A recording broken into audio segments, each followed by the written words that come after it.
Bridgeton, Cumberland, AC, the connection, the whole fucking East Coast love me. Down beats, you a fool, nigga. I am a legend in the league, let me do what I do. I am a legend when I speak. What's going on, What's good, Mike behind the lens? Man, this shit has been a long time coming, man. We got this documentary, Bridgeton Finest, coming out. Got my boy Trog here, man. You already know we on North Pearl Street, man, at the C-Mart. At the famous worldwide C-Mart, an honorable place. So tell me more about this place, man, why it means so much to you. Like where we at now, we in Bridgeton on the north side. I started rapping over here, you know. At this store, it would be 30 people here rapping. I started out, I'm a writer from the 30 Deep era. You on the north side right now. You know what I mean? This Pearl Street, this my whole section. I lived over here, I got about like 10 houses I lived over here. So you know, this is where the music started at for me as a writer. Yo, you speaking of 30 Deep. Yeah. You know, that's an infamous clique out here in Bridgeton, New Jersey. They more known for, you know, the bullshit, but it was some positive shit that came out of there. It was a lot of dope artists from Bridgeton, New Jersey.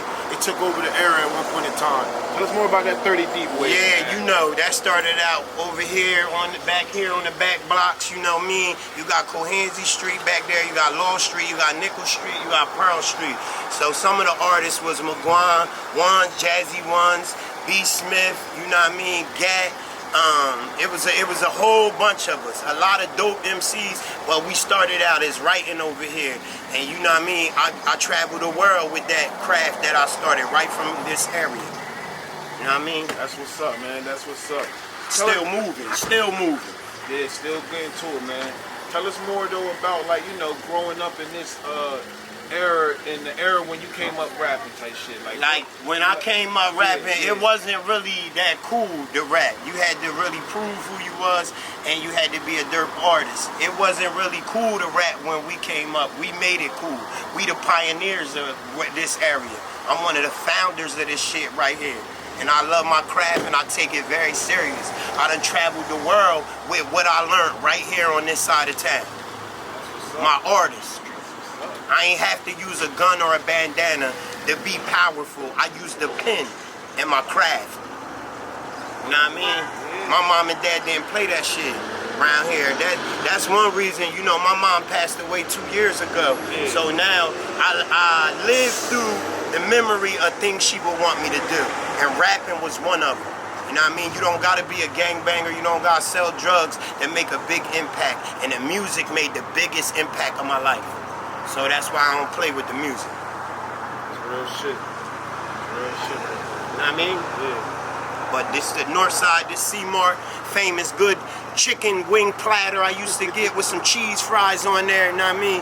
Good that's positive spot. Too about the food. Man, you know, the food is good. The reason why I like this place so much, you know, you come here 1 o'clock, 2 o'clock, after coming from a good night out, I mean, come pick up a little whatever you want to get, and I mean, eat a little cheesesteak 2 o'clock in the morning. So tell us about the food, man. The food been banging. I've been coming here forever, like since I was a little kid, running around here with little, like, you know, EBT cards and shit like that, and food stamps, you know what I mean? This is a pivotal part. I had a lot of family live over here. But like I said, this ain't just about this area. This is Bridgeton's finest. I'm good all over here. I'm gonna show y'all some other areas and other spots. But this the famous C-Mart, Pearl Street, the biggest street in Bridgeton.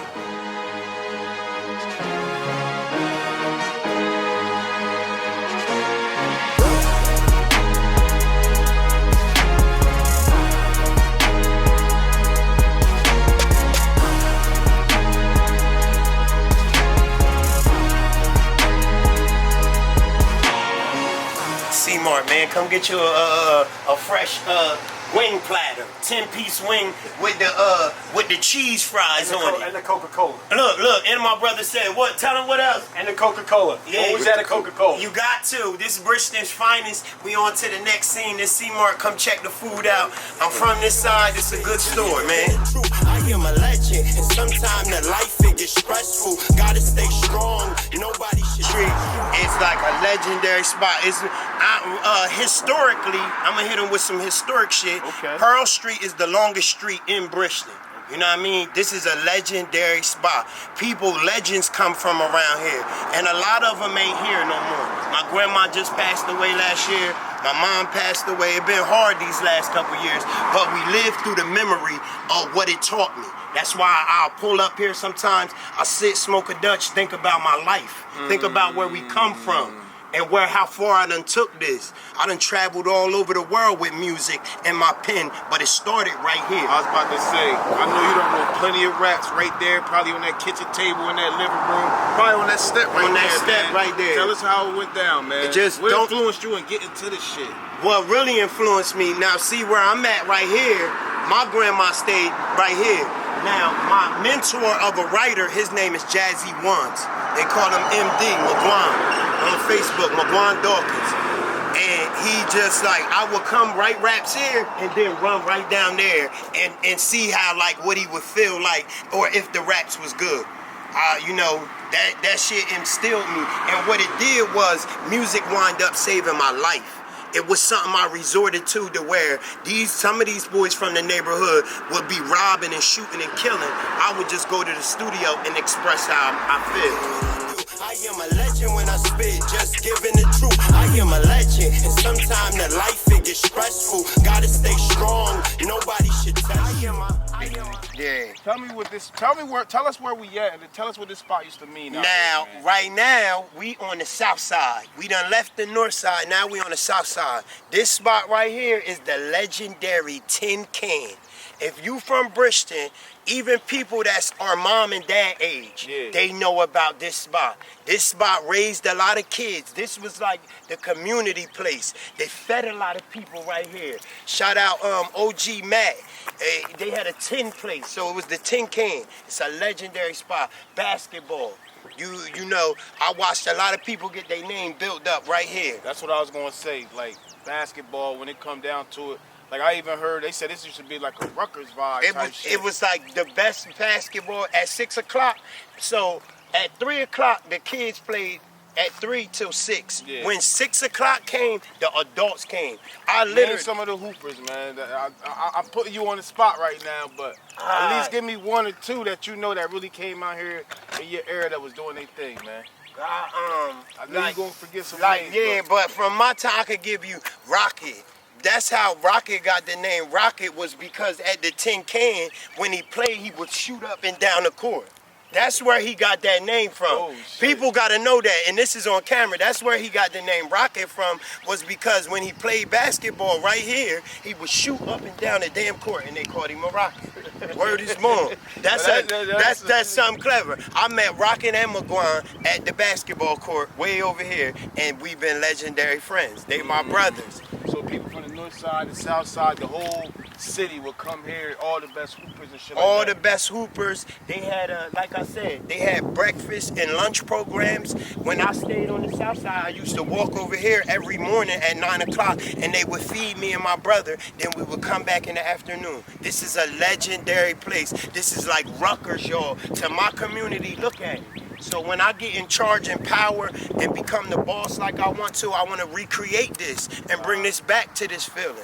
This is a legendary spot, man. You can never let places like this die in a community. I've seen 1,000, 2,000 people right here as a kid. I'm even getting chills right now as I'm sitting here talking. It's bringing back memories. Wow, that's dope, man. That's definitely dope. This is one of the staples on the south side. One of the staples in Bridgeton. You know, we doing this Bridgeton Finest thing. We talking about all the good positive shit out here. You know, it's too much negativity going around, but we gonna go take y'all to the positive spots. Let bro tell you what's going on out here, man. It's just the Tin Can, just a legend, historian place. A lot of people that God bless the dead ain't no longer here. They used to do a lot of positive things right here, man. My community ain't always known for good things.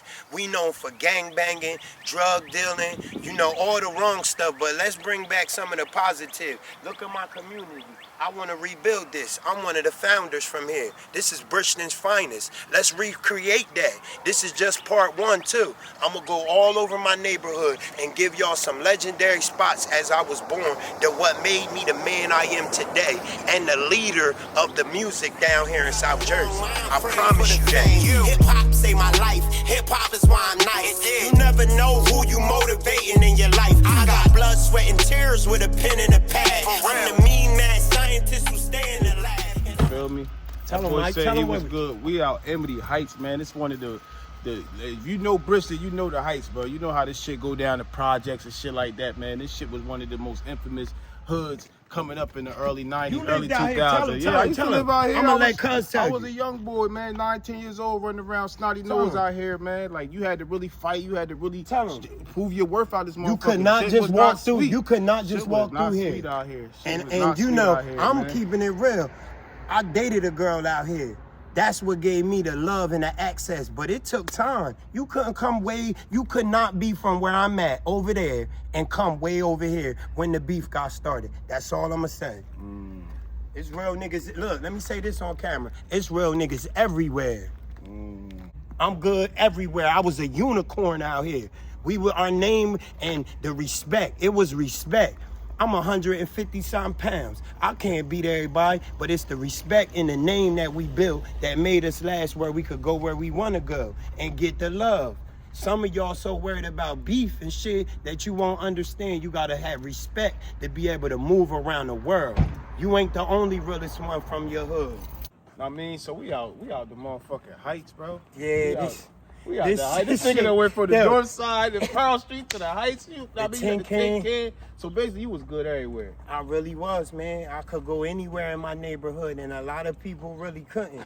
When things went down and the neighborhood shifted, everybody wasn't good. You had to have a good, a good history. Your background got to be good. Your name got to be good. You can't be no fucking troublemaker. You got to be about money. You got to be a hustler to move around like this. Instead of having ops, you need allies. And I'm telling you, my family did very, very well with moving through here and not having to follow what other people did. I never was a follower, Mike. You gotta prove your name out here. Yeah. So when it came down to that gang shit coming out here and just, being in the streets and what made you go to the path of rapping instead of doing what everybody else was doing? And then talk about that time. You feel me, where when that shit came down here, shit got real out here. Just because of my dad. Let me add my household into it. Okay. Now, number one, my mom and dad was not street people. I want that to be clear in Bridgeton's Finest. My mom and dad was not street people. They didn't gang bang, they didn't sell drugs, none of that. They just went to work. Yeah. So I knew that you could have money without having to do everything what everybody else do. And I was led by a man. You know, we got to get back to men leading men and following down the right path. Shooting a documentary. Oh. Yeah, so my name Trog. Trog. Yeah, Trog. Your boy Trog all day, aka Showstopper. Bridgeton Finest The Documentary. I always been humble. Thank you. Never let them jank me. Reasons why they hate me. Legends don't talk behind another legend back. That gossip The independent artist. Y'all want the best? Y'all better come check us out. And I'm the plug. God is the plug, but I'm the plug with music.